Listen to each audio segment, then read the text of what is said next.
Hi, this is Suzanne Wachtel, and welcome, friends. Today I was thinking that I'd like to do a talk about the boundaries of what's your problem and what's not your problem. So I know Mel Robbins is doing a lot of work on her let them theory, which is, let them and let me, which means don't get so invested in other people's issues and worry about yourself. So on a different note, I want to talk about how do you do that? We're living in a world, right, where there is so much going on the news, in the politics, socially, financially, emotionally. People are breaking up, people are dating, the internet. There's just so much stimulation going on that it's hard to know where you start and other people begin. And it's hard to know what is your business and what is not your business. It's hard also to differentiate between what is your problem and what is not your problem.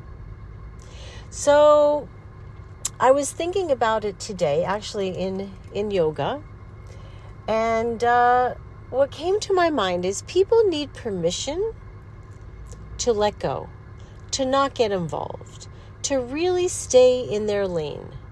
So to give you an example, I have a lot of parents that come to me to my practice, and they're having issues with their adult children.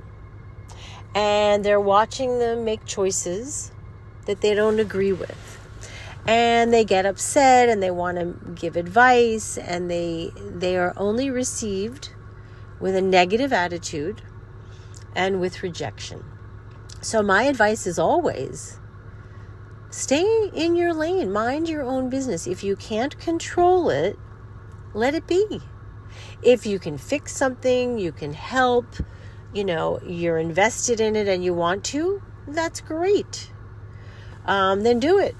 But otherwise, I think it's really important to think about what can we do for ourselves to make ourselves show up feeling capable, competent, and calm, right? When you take on other people's stress and anxiety, it affects your nervous system. And now you are experiencing emotionally their problems.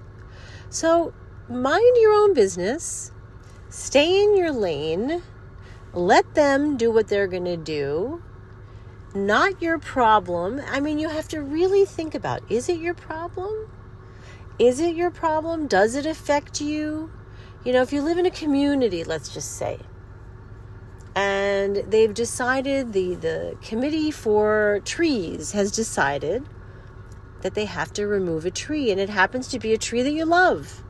Now, you can find out, do you have any power here? Do you have say?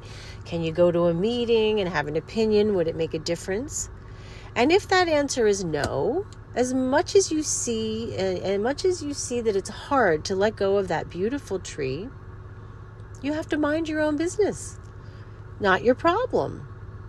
So if someone is making a bad choice and they're fighting with their girlfriend, boyfriend, husband, wife, and you see clearly that they're being in the wrong, you can gently talk to your friend, but after a while you have to let that go, stay in your lane, worry about your own darn relationships, and not your problem. Whatever happens, happens. You gave your opinion if they wanted to hear it, and you back off and let people live their lives.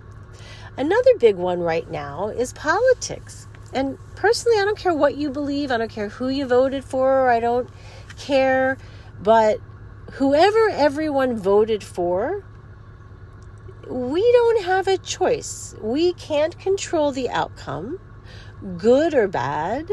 And we have to just kind of stay in our lane, mind our own business, and butt out, right? And accept what is and what you can do in your personal arena to make life better.